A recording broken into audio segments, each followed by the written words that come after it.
ونرجع فرحان. كالظبيل للهلولة حوض السلاح وثوم حيلة نضربو شوفار هاد الليلة. احنا جايين من كل مكان للصويرة زينة البلدان نزورو ونرجع فرحان. ברשות מוריי ורבותיי, I would like to wish you, all of you, a happy week. And I would like to talk a little bit about Korah. Korah, he was a man that he was a big tzaddik, and suddenly we saw that Korah he began to fight Moshe Rabbeinu. Korah he was a man that was a rich man. He had a big influence on people, and people they respected him a lot, and he was very, very well known. And good family, Shevet Levi, who was among those people who took care of the Arch Aaron HaKodesh. And suddenly, Korah, he became crazy, he became mad. He wanted to fight Moshe and Aaron, not only fighting Moshe and Aaron, but he made a revolution, a big revolution against Moshe and Aaron, with a big jealousy. So the question is, what happened exactly? Why is that? Why that happened? This is the question that we want to understand. What happened exactly? My friend, we should know something, that everything that happened, it came from Hashem. This is our belief. This is our emunah. Our emunah that good things, bad things, everything came from HaKadosh Baruch Hu. Hashem will decide. Of course, there are things that we decide to do them. Somebody wants to kill himself. That is not Hashem who decided. We're talking only about things that happen in general. It's like, I want to fly, I want to take a flight, I want to travel, and I take a taxi, and I arrived late to the airport because there was a big traffic, and I missed the plane. That was my fault. I did everything to go, but something happened. Well, that's from Hashem. Maybe Hashem wanted to avoid you, that trip. There's a lot of things that it's Hashem who decide. Hashem decide who will be the president. Hashem decide who will be the prime minister. Hashem decide who will be rich, who will be poor. Hashem decide who will die, who will live. Hashem is the one who decide everything. Of course, Hashem will not decide. Somebody will take drugs, and he take an overdose, and he die. That is not from Hashem. Or somebody will make a suicide. That's not from Hashem. We're talking about general things, like winning the lotto, winning the lottery. It's Hashem who decided to win or not to win. There's always one or two winners. It's Hashem who decides who win, who don't win. My friend, that was missing with Korah. Korah, all his argument was why he was not chosen to have a good place of work in the tabernacle. You know, it's Hashem who decides. Now for himself, he thought, my nephew, Elitzaphan ben Uziel, my nephew, is younger than me. Why Moshe give him a very important job in the Beit HaMikdash? Why not me? I am older than him. Well, the answer is, it's Hashem who decide. It's not Moshe who decide. It's not Moshe who decide which rule you will have in the Beit HaMikdash. And that was the mistake of Korah. That was the mistake of Korah. I would like to tell you something. The Mishnah said, Al ta'amil be'atzmach ad yom motak. You should never think you are a tzaddik till the day you die. Because a lot of people, they think they are correct. They are tzaddikim. They are doing everything right. Do you have a guarantee? What guarantee you have? There is no guarantee. Only Hashem knows if you are perfect or not. Perfection is only when you reach the perfection only when you die. When you die, then yes, you have no Yetzirah anymore. But as long as you live, the Yetzirah, it will not let you be perfect. The day that you stop serving Hashem, your perfection stops as well. That's why the Gemara, the Torah said, Lihut amelim b'Torah. Lihut amel b'Torah. You have always to make an effort to study Torah.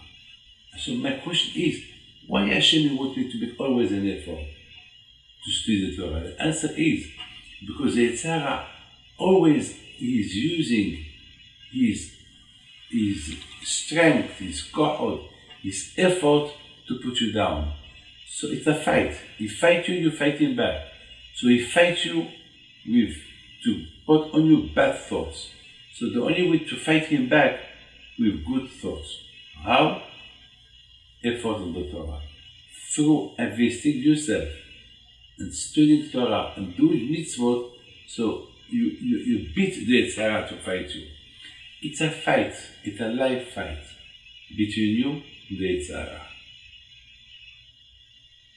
Somebody asked me one day, why Hashem wants you to fight the Yetzirah? Why Hashem create the Yetzirah? Somebody asked me this. He said, Rabbi David, tell me, why Hashem, he created the Yetzirah?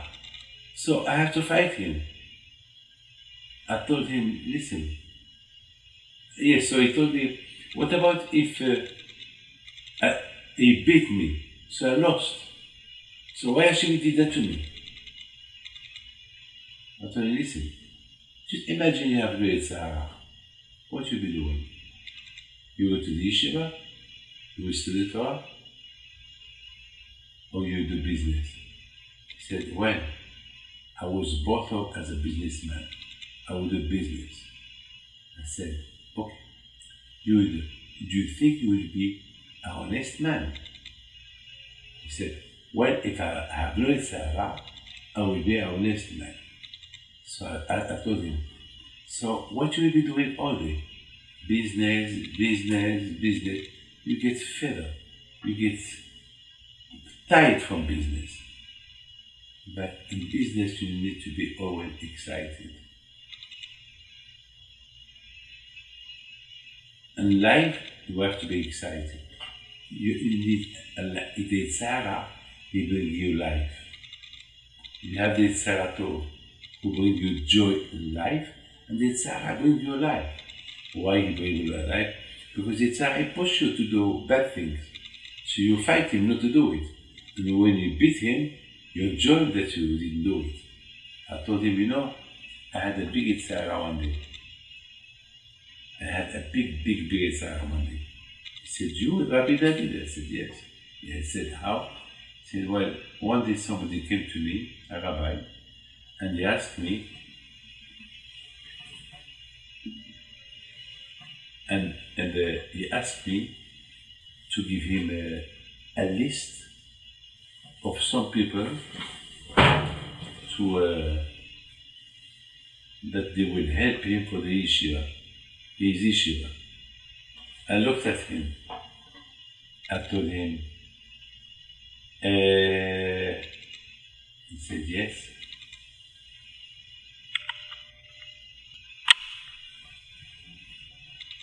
I told him yes. No, excuse me, he told me yes. I said, Rabbi said, Rabbi David, did you understand my question? I said, repeat the question. I said, I have a big yeshiva, and I need some names. If you can give me a list of people to who I will go to ask them money. And that was hard for me, because if I give him the address, so maybe they were not happy that I give the address. And maybe as well, the tzara is big. Yes, if you give him the address, they will give you money, they will not give you again to you. It's better to give nothing. So I was thinking, yes, no, yes, no, yes, no. At the end I told him, look, you sit, I will collect money for you. How much you need? He said, if I collect $10,000, I will be very, very happy. I said, you sit, I will help you to collect $26,000. More than if I give you the addresses. And that's what I did. That rabbi was a big tzaddik. He died. He was a Rabbi Gaon, Rabbi Salomon, from Petah Tikva, Rabbi Shalom. I told him, just sit, study Torah, and I collect money for you. Because people, they will not appreciate you. They don't know you. You're a big tzaddik. You're a Gaon. And that's what I do with my rabbi too, Rav Kaufman Shalita. When he comes once a year to Paris, I don't let him go to shops or to people to collect money. Because I know he's today 95 years old. How much he will collect? Maybe $5,000. I collect from him $35,000. Just I told him, sit and study for me. So, you see, Hashem, He gives us the Yetzer Hara. We think that the Yetzer Hara is a bad guy, he's a bad man. The Yetzer Hara is fantastic. Why? Because the Yetzer Hara, he fights us to be bad. And then, it's like you are you have two boxers, and each one, he wants to hit the other one to knock him down. And the pleasure was the one that hit him in the floor. He's knocked out. He's in the floor, that's it. So the one who beat him, he's in the ring, and he's happy. Oh, he's happy. But you must know something. Exactly this is the Yetzer Hara and the me and the man. When we fight, it's like a wrestling, we fight. It's like a boxing, it's like a karate, it's like kung fu. One of them is gonna, and the one who will beat, he is the winner. He's gonna join. When I beat the Yetzer Hara, I don't join, and I'm happy, and I feel good. So Hashem, this is the reason why Hashem created the Yetzer Hara. Yesterday, it was a football between France, Portugal, for Europe's championship. And they called me from Marseille, and somebody called me and told me, Rabbi David, today it's a big day in France, and we have a group of young people that I told them to give to Hashem a present. They were supposed to go to watch the football, and I told them, if you don't watch the football, we sit during those 2 hours, the study Torah, Rabbi David Peter will give us a bracha. So they called me. They told me, Rabbi David, would you give us a bracha? And we study Torah instead of watching the football? I said, yes, but not now. After the match. Not now. Because I'm worried that I give you the bracha now, then after you will go to see the match. After the match, you call me, I'm waiting for you. And that's what I did. And after the match, they called me, they said, Rabbi David, the match is finished, France lost, but we won the 2 hours that we studied Torah. Can you imagine? It's amazing, you know. It's fabulous. It's fabulous. I mean, at least they had their consolation. They wanted France to win, but no. Okay, France lost, but at least they had the consolation that they studied Torah for 2 hours. Yesterday again, for Sunday, somebody called me. Rabbi David, wish me Mazel Tov. He was with my son, Rabbi Raphael. I said, Mazel Tov for what? He said, well, Mazel Tov, I finished the Gemara Makot and doing the Sion. I finished the Gemara. And now we're going to start a new Gemara. Can you tell me what Gemara we will start? I said, look, I think you start Mazel Tov for the Gemara you finish, and now you start the Gemara of Kiddushin. You know what is Kiddushin? It's an engagement between you and Hashem. So, I said, you love Hashem? He said yes. So I said, I know now, in 5 minutes, the match between France and Portugal is going to start the Gemara Kiddushin right now. Rabbi David, what? I said, now. Rabbi David, I did the Sion before the match so I can see. I said, sorry, it's not about Kadosh Baruch Hu enough. Who you prefer? The game, the football there, or Hashem? He said Hashem. We said Hashem, so start now the Gemara. Rabbi David, I start.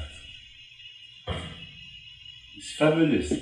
This is so look, this is so a fight with the Tzara, it brings you pleasure when you beat him. But when he beats you, you're sad. We never saw a Jew who did a sin that he was happy after. But always we saw a Jew, when he did a mitzvah, even that it was he did it with big sacrifice, he was very, very happy by doing it. Yeah. Now, my friend, we understand Korah. The problem of Korah, he had a big Yitzhara. He was rich. He was blind with the money he made him. But with the money that Hashem gave him, he could do a lot of mitzvot too. Only he has a big problem. That he did not understand that thing came from Hashem. All his fight against Moshe Rabbeinu, it was because, why Moshe is chosen my nephew to have, to have a very important job in the tabernacle, in the Beit HaMikdash. Why not me? I'm older than him. Okay? And yes, you're right. But it's Hashem's will. It's Hashem who decide who to be rich, who to be poor, who to be king, who to be president. Who can believe that Korah could reach this low level? Who can believe that Korah could reach this low level of jealousy? Who?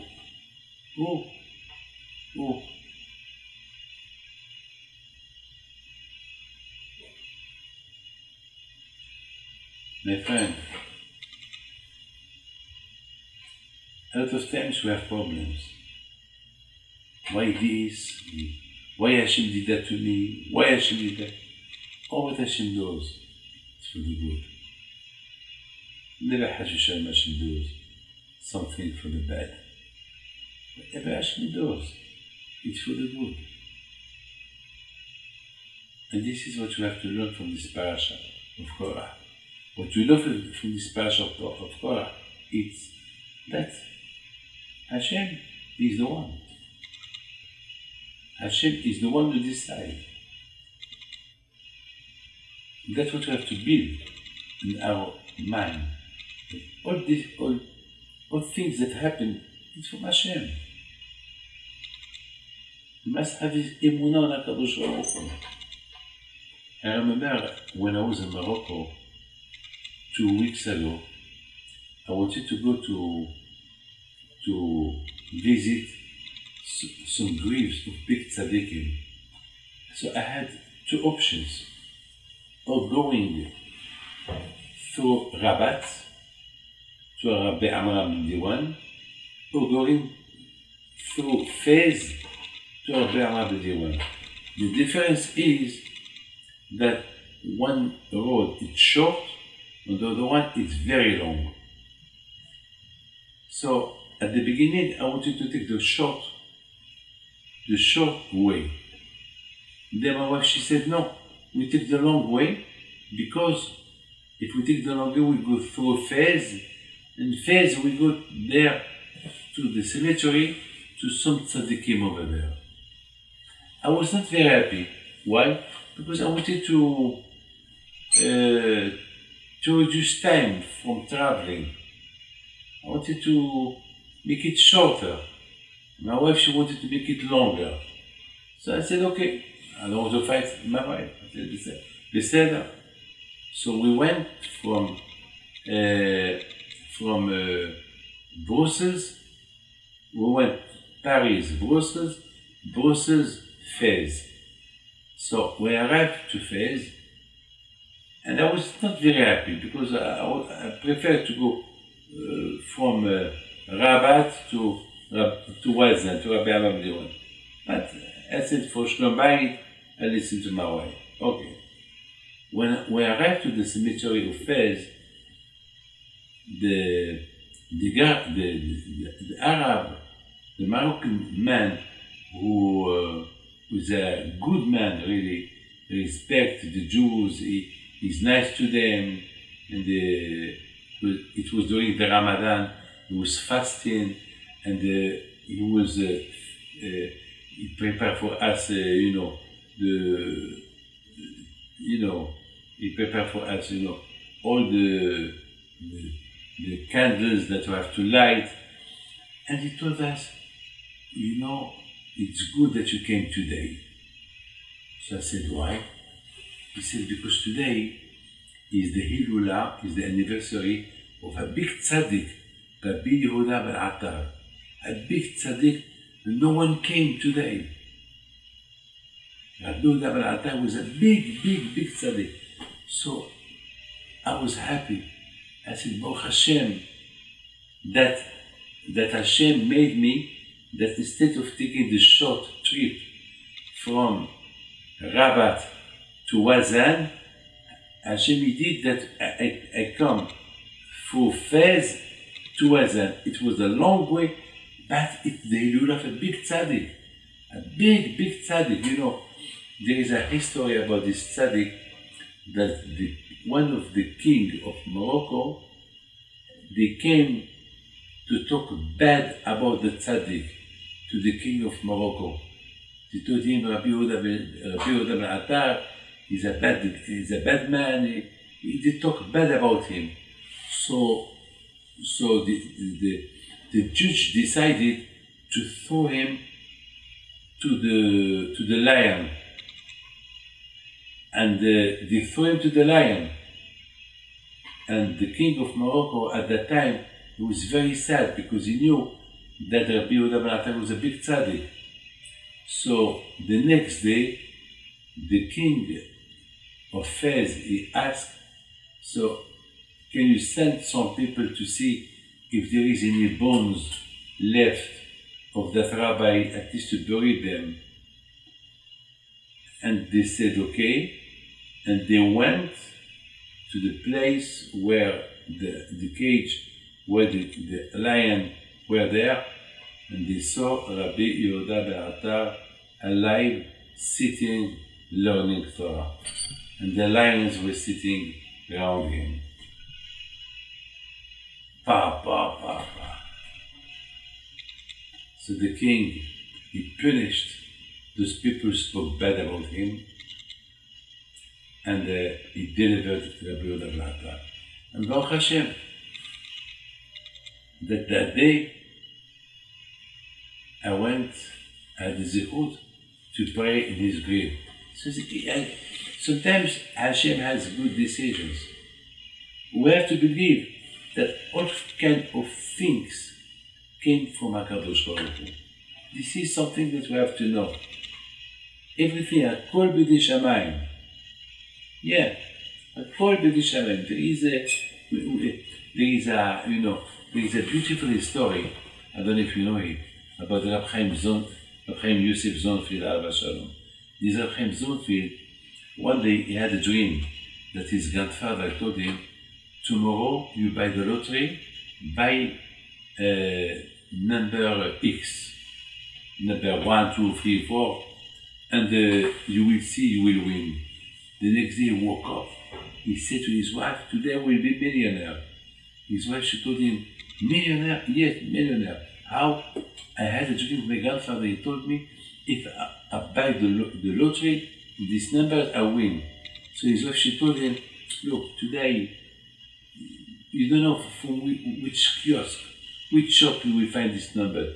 You go to the kollel, study Torah, and I buy it for you. Okay.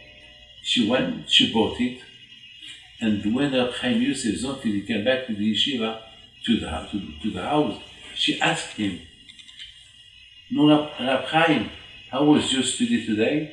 He said, very, very good. Well, I accomplished my work.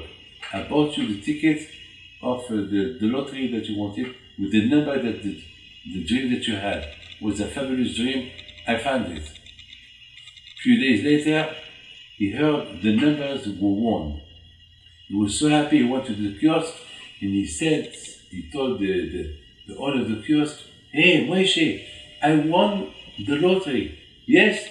Which number you have? This is the number. So you won. Give me the lottery.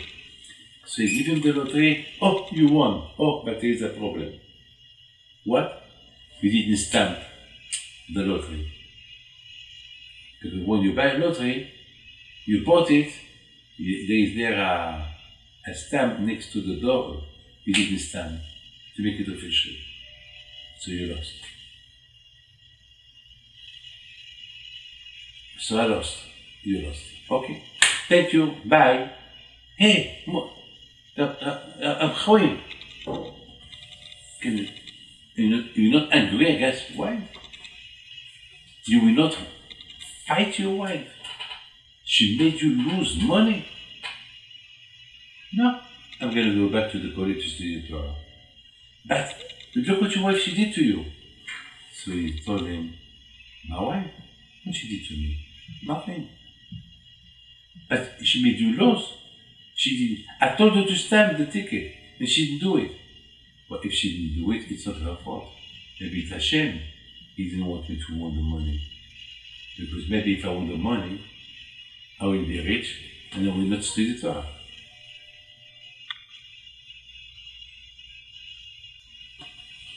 Maybe if I'll be rich, I will not study Torah. So I'm happy. Baruch Hashem.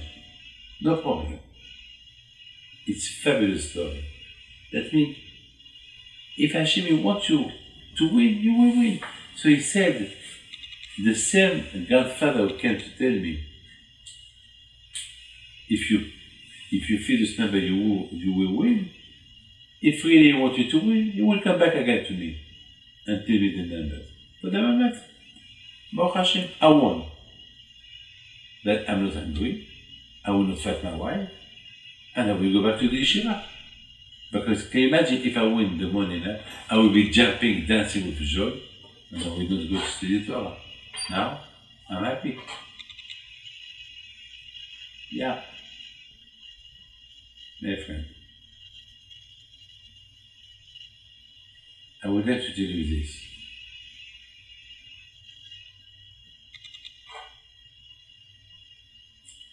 Korah had a big problem. The problem of Korah was that he only he saw his nephew having a job, a good job, and a very important job in the tabernacle, in the Mishkan. So he said to himself, why not me? Instead of, he was not crazy, Korah, he was clever. The answer is, so what? If you are not, it's Hashem's will. Hashem. The same way that Hashem, He made you rich. Why it's you the rich man? Why it's not somebody else? And for that, do not ask why I am rich. And because He is more than you in the Beit HaMikdash, you ask this question. Be clever. Be clever. Hey, what's this? I know it happens. Sometimes people, they only see what they want to see. Reb Chaim Yosef Luzzatto, the Ba'al Mesilat Yesharim, he said something incredible. He said, there is people who born blind, so they don't see. But there is other people that they are not blind, but they act like if they are blind. They don't want to see. They can see, but they don't want to see. When the earth opened her mouth and swallowed Korah, you know what Korah said? Moshe Emet v'Torato Emet. At that moment, Korah, when he heard Moshe telling, hey Korah, I'm going to ask Hashem to open the ground and to swallow you. And you will know that I am the messenger from Hashem. When that happened, at that moment Korah started to scream, Moshe Emet. Moshe is a real man. It was not him who chose Elitzaphan ben Oziel. It's Hashem who chose. On the Torah of Moshe, it's Emet. He did not abandon, it's Emet. Unfortunately, a lot of people, they realize the Emet once it's late. The most important is to realize the truth when you're alive, not when something bad happens to you. It's too late. May Hashem give you bracha v'atzlach. Amen.